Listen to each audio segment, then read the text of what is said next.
ನಮಸ್ಕಾರ, ನೀವು ನೋಡ್ತಾ ಇದ್ದೀರಾ ರಿಪಬ್ಲಿಕ್ ಕನ್ನಡ.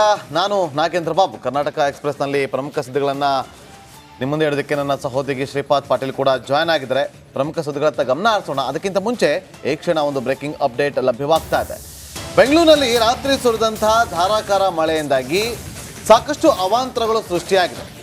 ಯಲಹಂಕದ ಕೇಂದ್ರೀಯ ಅಪಾರ್ಟ್ಮೆಂಟ್ಗೆ ಒಂದು ರೀತಿಯಲ್ಲಿ ಜಲ ದಿಗ್ಬಂಧನ ಸೃಷ್ಟಿಯಾಗಿದೆ. ಅಪಾರ್ಟ್ಮೆಂಟ್ ಸುತ್ತ ನೀರು ಇನ್ನೂ ಖಾಲಿ ಆಗಿಲ್ಲ. ಅಗ್ನಿಶಾಮಕ ದಳ ಸಿಬ್ಬಂದಿ, ಬಿಬಿಎಂಪಿ ಸಿಬ್ಬಂದಿಯಿಂದ ನೀರನ್ನು ಹೊರಗೆ ಹಾಕುವಂಥ ಕಾರ್ಯಾಚರಣೆ ನಡೀತಾ ಇದೆ. ಅಪಾರ್ಟ್ಮೆಂಟ್ ನಿವಾಸಿಗಳಿಗೆ ಅಗತ್ಯ ವಸ್ತುಗಳ ಪೂರೈಕೆಯನ್ನು ಮಾಡಲಾಗ್ತಾ ಇದೆ. ಟ್ರ್ಯಾಕ್ಟರ್ನಲ್ಲಿ ವಾಟರ್ ಕ್ಯಾನ್ಗಳನ್ನು ತಂದು ಕೊಡ್ತಾ ಇರುವಂಥ ಬಿಬಿಎಂಪಿ ಸಿಬ್ಬಂದಿ, ಅದೇ ಟ್ರ್ಯಾಕ್ಟರ್ನಲ್ಲಿ ಅಪಾರ್ಟ್ಮೆಂಟ್ನ ನಿವಾಸಿಗಳನ್ನ ಹೊರಗಡೆ ಕರ್ಕೊಂಡ್ಬಂದು ಬಿಡ್ತಾ ಇರುವಂಥ ಸಿಬ್ಬಂದಿ. ಯಲಹಂಕದ ಕೇಂದ್ರೀಯ ಅಪಾರ್ಟ್ಮೆಂಟ್ನ ಸುತ್ತ ಈಗ ಜಲ ದಿಗ್ಬಂಧನ ಶುರುವಾಗಿದೆ. ಇಲ್ಲ ಬ್ರದರ್, ಕೂತ್ಕೋ ಬ್ರದರ್. ಏನು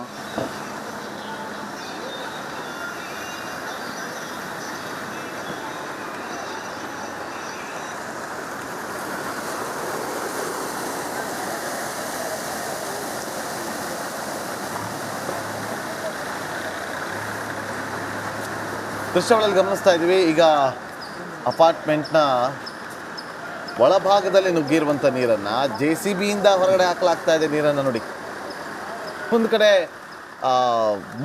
ವಾಟರ್ ಮೋಟರ್ಗಳನ್ನು ಬಳಕೆ ಮಾಡಿಕೊಂಡು ಅದನ್ನು ಹೊರಗಡೆ ಹಾಕುವಂಥ ಕೆಲಸವನ್ನು ಅಗ್ನಿಶಾಮಕ ದಳ ಸಿಬ್ಬಂದಿಗಳು ಮಾಡ್ತಾ ಇದ್ದಾರೆ. ಮತ್ತೊಂದು ಕಡೆ JCBಗಳನ್ನು ಬಳಕೆ ಮಾಡೋ ಮೂಲಕ ನೀರನ್ನು ಹೊರಗಾಕುವಂಥ ಕೆಲಸಗಳಾಗ್ತಾ ಇದೆ. ನೋಡಿ, ಇಲ್ಲಿ ದೃಶ್ಯಗಳಲ್ಲಿ ಗಮನಿಸ್ತಾ ಇದ್ದೀವಿ. ಇದು ಅವಸ್ಥೆ.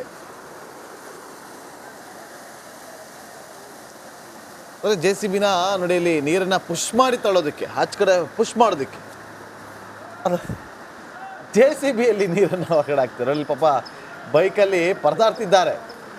ಆ ಟ್ರ್ಯಾಕ್ಟರ್ನಲ್ಲಿ ಖಾಲಿ ಟ್ರ್ಯಾಕ್ಟರ್ ತೊಗೊಂಡು ಹೋಗೋದು, ಅಲ್ಲಿ ಅಪಾರ್ಟ್ಮೆಂಟ್ ನಿವಾಸಿಗಳನ್ನ ಕರ್ಕೊಂಡು ಹೋಗೋದು ಹೊರಗಡೆ. ಎಲ್ಲಿದ್ದು? ಬೆಂಗಳೂರು ಯಲಹಂಕ ಕೇಂದ್ರೀಯ ಅಪಾರ್ಟ್ಮೆಂಟ್ನ ಪರಿಸ್ಥಿತಿ ನೋಡಿ. ಮಕ್ಕಳು ನೋಡಿ, ಶಾಸಕರನ್ನ ಪ್ರಶ್ನೆ ಮಾಡಿದ್ರೆ ನಮ್ಮ ತಪ್ಪಲ್ಲ ರೀ, ಅಪಾರ್ಟ್ಮೆಂಟ್ ಅವ್ರ ತಪ್ಪು, ಯಾವತ್ತೋ ಮಾಡ್ಕೊಂಡಿರೋ ತಪ್ಪು. ಯಾಕೆ ಅಪಾರ್ಟ್ಮೆಂಟ್ನ ಮಾಡಬೇಕಾದ್ರೆ ಅವ್ರಿಗೆ NOC CC ಹಾಕಿ ತನಿಖೆ ಮಾಡಿಸಿ ಪರ್ಮಿಷನ್ ಕೊಟ್ಟವ್ರು ಯಾರು? ಈಗ ನೀವೇ ತಾನೇ ಶಾಸಕರಿರೋದು. ನೋಡಿ ಯಾವ ರೀತಿಯಾಗಿ ಕಾಂಪೌಂಡಲ್ಲಿ ನುಗ್ಗಿ ಬರುತ್ತೆ ನೀರು.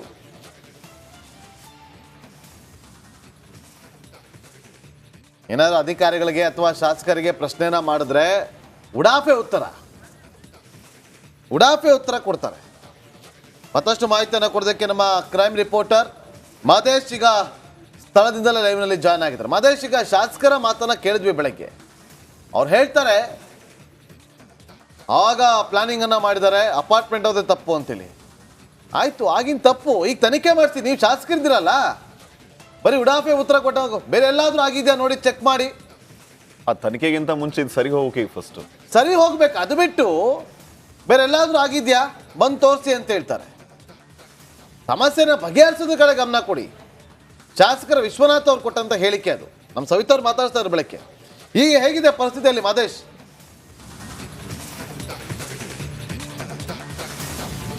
ನಾಗೇಂದ್ರ ಬಾಬು, ಬೆಳಗ್ಗೆಯಲ್ಲೂ ಕೂಡ ಈ ಕೇಂದ್ರೀಯ ವಿಹಾರ್ ಅಪಾರ್ಟ್ಮೆಂಟ್ ಬಳಿ ನೀರು ಹಗ್ಗೆ ಇದೆ. ಇನ್ನೂ ಕೂಡ ಖಾಲಿ ಆಗಿಲ್ಲ. ಖಾಲಿ ಮಾಡುವಂಥ ನಿಟ್ಟಿನಲ್ಲಿ ಈಗಾಗಲೇ ಅಗ್ನಿಶಾಮಕ ಸಿಬ್ಬಂದಿ ಮತ್ತು BBMP ಅಧಿಕಾರಿಗಳು ವರ್ಕ್ ಮಾಡುವಂಥ ಕೆಲಸವನ್ನು ಮಾಡ್ತಿದ್ದಾರೆ. ನಮ್ಮ ವಿಡಿಯೋ ಜರ್ನಲಿಸ್ಟ್ ಶಿವು ನಿಮಗೆ ವಿಜುವಲ್ಸ್ನಲ್ಲಿ ತೋರಿಸ್ತಾ ಹೋಗ್ತಾರೆ. ಈ ಒಂದು ಜಾಗದಿಂದ ಈ ಒಂದು ಅಪಾರ್ಟ್ಮೆಂಟ್ಗೆ ನೀರು ನುಗ್ತಿದೆ. ಕಾಂಪೌಂಡ್ನಿಂದ ಕಾಂಪೌಂಡು ತಡೆಗೋಡೆ ಒಡೆದು ಒಳಗಡೆ ನೀರು ಬಂದಿರುವಂಥ ಕೆಲಸ ಆಗಿದೆ. ಬೆಳಗ್ಗೆಯಿಂದಲೂ ಕೂಡ ಆ ಒಂದು ತಡೆಗೋಡೆಯನ್ನು ಮುಚ್ಚಿ ಹಾಕೋದಕ್ಕೆ ಪ್ರಯತ್ನ ಮಾಡುವಂಥ ಕೆಲಸವನ್ನು ಮಾಡ್ತಿದ್ದಾರೆ. ಇಲ್ಲಿನ ಸ್ಥಳೀಯರು ಅಂದರೆ ಅಪಾರ್ಟ್ಮೆಂಟ್ನ ನಿವಾಸಿಗಳು ಕೂಡ ಅಸಮಾಧಾನ ವ್ಯಕ್ತಪಡಿಸುವಂಥ ಕೆಲಸವನ್ನು ಮಾಡ್ತಿದ್ದಾರೆ. ಪ್ರತಿ ಬಾರಿಯೂ ಕೂಡ ಮಳೆ ಬಂದು ಈ ರೀತಿ ನೀರು ನುಗ್ಗುತ್ತೆ. ನೀರು ನುಗ್ಗಿ ಖಾಲಿ ಮಾಡೋದು ಒಂದು ಕೆಲಸ ಆದರೆ ಅದರ ಎಫೆಕ್ಟ್ ಇದೆಯಲ್ಲ, ಅದಾದಮೇಲೆ ಆಗುವಂಥ ಎಫೆಕ್ಟ್ಗಳು ಸಾಕಷ್ಟಿದೆ. ಯಾಕಂದರೆ ವಾಹನಗಳೆಲ್ಲವೂ ಕೂಡ ನೀರಿಗೆ ಆಹುತಿಯಾಗಿ ನೀರಿನಲ್ಲಿ ಮುಳುಗಿ ಒಂದಷ್ಟು ತೊಂದರೆಗಳಾಗುತ್ತೆ. ಜೊತೆಗೆ ಒಳಗಡೆ ಜನರೇಟರ್ ಇರೋದಿಲ್ಲ, ಅಗತ್ಯ ವಸ್ತುಗಳನ್ನ ತರಿಸ್ಕೊಳ್ಳೋದಕ್ಕಾಗೋದಿಲ್ಲ, ಮನೆಗಳನ್ನೆಲ್ಲ ಕ್ಲಿಯರ್ ಮಾಡಬೇಕಾಗುತ್ತೆ, ಇಲ್ಲಿ ಸ್ಮೆಲ್ ಆಗುತ್ತೆ, ಕೂಡಲೇ ಒಂದಷ್ಟು ಸೊಳ್ಳೆಗಳೆಲ್ಲವೂ ಬಂದು ಅನಾರೋಗ್ಯದ ಪರಿಸ್ಥಿತಿ ಕೂಡ ನಿರ್ಮಾಣ ಆಗುವಂಥ ಸಾಧ್ಯತೆಗಳು ಕೂಡ ಇರುತ್ತೆ. ಆ ಒಂದು ನಿಟ್ಟಿನಲ್ಲಿ ಸಾಕಷ್ಟು ತೊಂದರೆಗಳಾಗುತ್ತೆ. ಯಾಕಂದರೆ ಇಲ್ಲಿ ಹರಿದು ಬರುವಂಥ ನೀರು, ಮಳೆ ನೀರಲ್ಲ, ಬದಲಾಗಿ ಇಲ್ಲಿ ಕೆರೆಯಲ್ಲಿ ಇರುವಂಥ ನೀರು, ಕೆರೆಯ ನೀರು ಯಾವ ರೀತಿ ಇರುತ್ತೆ ಅಂತ ಎಲ್ರಿಗೂ ಕೂಡ ಗೊತ್ತು. ಆ ಒಂದು ಅಂದರೆ ಕುಲುಷಿತ ನೀರು ಈ ಒಂದು ಅಪಾರ್ಟ್ಮೆಂಟ್ಗೆ ಬರೋದು ಇಲ್ಲಿನ ಜನರಿಗೆ ಮತ್ತು ಇಲ್ಲಿ ಇರುವಂಥ ಮಕ್ಕಳಿಗೆ, ಎಸ್ಪೆಷಲಿ ಮಕ್ಕಳಿಗೆ ಮತ್ತು ವಯಸ್ಸಾದವ್ರಿಗೆ ಅದರಿಂದ ಸಾಕಷ್ಟು ಸಮಸ್ಯೆಗಳಾಗುತ್ತೆ. ಈಗಾಗಲೇ ನೋಡ್ತಿರ್ಬೋದು ನೀವು ನಮ್ಮ ವಿಡಿಯೋ ಜರ್ನಲಿಸ್ಟ್ ಶಿವು ನಿಮಗೆ ತೋರಿಸ್ತಿದ್ದಾರೆ.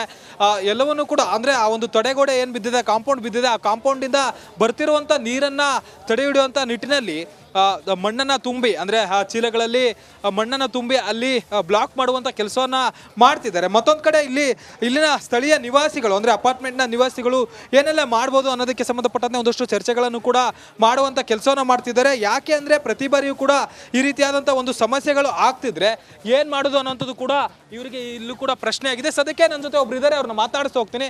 ಸರ್, ಪ್ರತಿ ಬಾರಿಯೂ ಕೂಡ ಇದೇ ರೀತಿಯಾದಂಥ ಸಮಸ್ಯೆ ಆಗುತ್ತೆ. ಈ ಸಮಸ್ಯೆಗೆ ಪರಿಹಾರ ಮಾಡೋದಕ್ಕೆ ಏನು ಮಾಡ್ತಿಲ್ವಾ ಅಧಿಕಾರಿಗಳಾಗಿರ್ಬೋದು, ಯಾರೇ ಆಗಲಿ? ಪರಿಹಾರ ಅಲ್ಲ. ಈ ಸಲ ಏನಾಗಿದೆ ಅಂದರೆ ಈ ಯಲಹಂಕ ಕೆರೆ ಇದೆಯಲ್ಲ, ಯಲಹಂಕ ಕೆರೆಗೆ ಮೊದಲು ಅದು ಒಂದೇ ಕೆರೆ ಇತ್ತು, ಅಮ್ಮಾನಿ ಕೆರೆ ಅಂತೀವಿ ನಾವು. ಆ ಅಮ್ಮಾನಿ ಕೆರೆ ದೊಡ್ಡ ಕೆರೆ.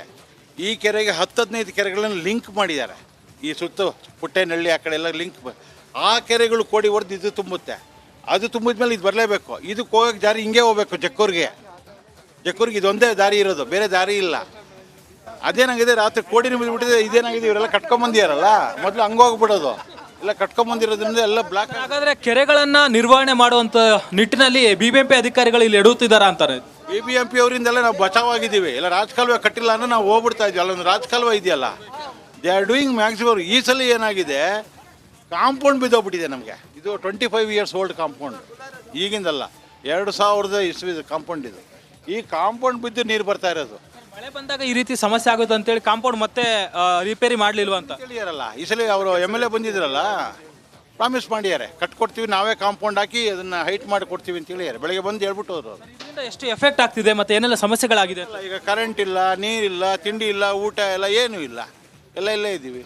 ಎಫೆಕ್ಟ್ ಆಗೇ ಆಗುತ್ತೆ. ವಿ ಹ್ಯಾವ್ ಟು, ನಾವು ಮಾಡಲೇಬೇಕು. ನಾವು ವಿ ಶುಡ್ ಸ್ಯಾಕ್ರಿಫೈಸ್. ಅವ್ರು ಕೆಲಸ ಮಾಡ್ತಾ ಇರಲ್ವಾ, we should give support to for them also. At least by evening they will restore it ಅಲ್ವಾ. ನಮಗೆ ಕರೆಂಟ್ ಬಂದುಬಿಟ್ರೆ ಅರ್ಧ ಸಾಕು ನಮಗೆ. Anyways they are also cooperating. We are very happy, they are doing work. Okay Nagendra Babu, ಇದು ಇಲ್ಲಿನ ಪರಿಸ್ಥಿತಿ. ಒಂದು ಕಡೆ ಇಲ್ಲಿ ನೀರನ್ನು ತಡೆಯೋದಕ್ಕೆ ಒಂದು ಕಡೆ ಬಿಬಿಎಂಪಿ ಅಧಿಕಾರಿಗಳು ಮುಂದಾಗಿದ್ರೆ, ಮತ್ತೊಂದು ಕಡೆ ಇಲ್ಲಿನ ನೀರನ್ನು ತೆರವುಗೊಳಿಸೋದಕ್ಕೆ ಅಗ್ನಿಶಾಮಕ ಸಿಬ್ಬಂದಿ ಪ್ರಯತ್ನ ಮಾಡುವಂಥ ಕೆಲಸ ಮಾಡ್ತಿದ್ದಾರೆ. ಇದರ ಜೊತೆಗೆ ಒಳಗಡೆ ಆಗುವಂಥ ಒಂದಷ್ಟು ಪರಿಸ್ಥಿತಿಗಳಿಗೆ, ಅಂದರೆ ಇಲ್ಲಿ ಸಾಕಷ್ಟು ಕರೆಂಟಿನ ಸಮಸ್ಯೆ ಆಗಿರ್ಬೋದು, ಅಗತ್ಯ ವಸ್ತುಗಳನ್ನು ತೆಗೆದುಕೊಳ್ಳೋದಾಗಿರ್ಬೋದು, ಒಳಗಡೆ ಇರುವಂಥ ನಿವಾಸಿಗಳು ಹೊರಗಡೆ ಬರೋದಕ್ಕೂ ಕೂಡ ಸಾಕಷ್ಟು ತೊಂದರೆ ಆಗ್ತಿದೆ. ಆ ಒಂದು ನಿಟ್ಟಿನಲ್ಲಿ ಸಂಜೆವರೆಗೂ ಕೂಡ ಈ ಕೆಲಸಗಳು ಆಗ್ತಾನೆ ಇರುತ್ತೆ ಅಂತೇಳಿ ಇಲ್ಲಿನ ಸ್ಥಳೀಯ ನಿವಾಸಿಗಳು ಕೂಡ ಹೇಳುವಂಥ ಕೆಲಸವನ್ನು ಮಾಡ್ತಿದ್ದಾರೆ. ಜೊತೆಗೆ ಇಲ್ಲಿ ನೀರು ಬರೋದಕ್ಕೆ ಕಾರಣ ಆ ಕೆರೆಗಳಿಂದಲೇ ಬರುವಂತ ಕಾರಣದಿಂದಾಗಿ ಈ ರೀತಿ ಆಗ್ತಿದೆ ಅನ್ನುವಂಥದ್ದು ಇಲ್ಲಿನ ಸ್ಥಳೀಯರು ಹೇಳ್ತಿದ್ದಾರೆ. ಆದರೆ ಕೆರೆಗಳ ನಿರ್ವಹಣೆ ಮಾಡುವಂಥದ್ದು ತುಂಬಾ ಅತಿ ಮುಖ್ಯ ಆಗಿರುತ್ತೆ. ಯಾಕಂದ್ರೆ ಯಾವಾಗ ಮಳೆ ಬರುತ್ತೆ ಅಂತೇಳಿ ಹವಾಮಾನ ಇಲಾಖೆ ಮುನ್ಸೂಚನೆ ಕೊಟ್ಟಂತ ಸಂದರ್ಭದಲ್ಲಿ ಎಲ್ಲೆಲ್ಲಿ ಜಾಸ್ತಿ ಮಳೆಗಳು ಬರುತ್ತೆ, ಎಷ್ಟು ಸೆಂಟಿಮೀಟರ್ಗಳು ಮಳೆ ಬರುತ್ತೆ, ಬಂದಂತ ನಿಟ್ಟಿನಲ್ಲಿ ಯಾವ ರೀತಿ ಅದನ್ನ ನೀರು ಹೋಗದಂತೆ ತಡೆಯಬೇಕು, ಅಕಸ್ಮಾತ್ ಜಾಸ್ತಿ ಫ್ಲಡ್ ಆದ್ರೂ ಕೂಡ ಅದನ್ನ ಯಾವ ರೀತಿ ಕಂಟ್ರೋಲ್ ಮಾಡಬೇಕು ಅನ್ನುವಂಥ ನಿಟ್ಟಿನಲ್ಲಿ ಬಿಬಿಎಂಪಿ ಅಧಿಕಾರಿಗಳು ಮತ್ತೆ ಸಂಬಂಧಪಟ್ಟಂತ ಇಂಜಿನಿಯರ್ಗಳು ಅದನ್ನ ಪ್ಲಾನ್ ಮಾಡಬೇಕು. ಆದರೆ ಇಲ್ಲಿ ಕಂಪ್ಲೀಟ್ ಆಗಿ ಬಿಬಿಎಂಪಿ ಅಧಿಕಾರಿಗಳ ಫೇಲ್ ಮೇಲ್ನೋಟಕ್ಕೆ ಗೊತ್ತಾಗುತ್ತೆ. ಯಾಕಂದ್ರೆ ಈ ರೀತಿ ಆಗುತ್ತೆ ಅನ್ನುವಂಥದ್ದು ಅಂದಾಜು ಅವ್ರಿಗಿರಬೇಕು, ಅದೇ ಕೆಲಸ ಅವ್ರು ಮಾಡ್ತಿರ್ತಾರೆ. ಜೊತೆಗೆ ಇಂಜಿನಿಯರ್ಗಳನ್ನ ಪ್ಲಾನ್ ಮಾಡಿಸುವಂಥ ಕೆಲಸನ ಮಾಡಬೇಕು. ಸದ್ಯಕ್ಕೆ ಅದರ ಒಂದು ಎಫೆಕ್ಟ್ ಇಲ್ಲಿ ಕೇಂದ್ರೀಯ ವಿಹಾರ್ ಅಪಾರ್ಟ್ಮೆಂಟ್ನ ನಿವಾಸಿಗಳು ಎದುರಿಸುವಂಥ ಕೆಲಸವನ್ನು ಮಾಡ್ತಿದ್ದಾರೆ. ಒಂದು ಕಡೆ ಸದ್ಯಕ್ಕೆ ಇಲ್ಲಿ ನೀರನ್ನು ಕ್ಲಿಯರ್ ಮಾಡುವಂಥ ಕೆಲಸ ಮಾಡಲಾಗ್ತಿದೆ. Nagendra Babu. Okay, thank you Mahesh.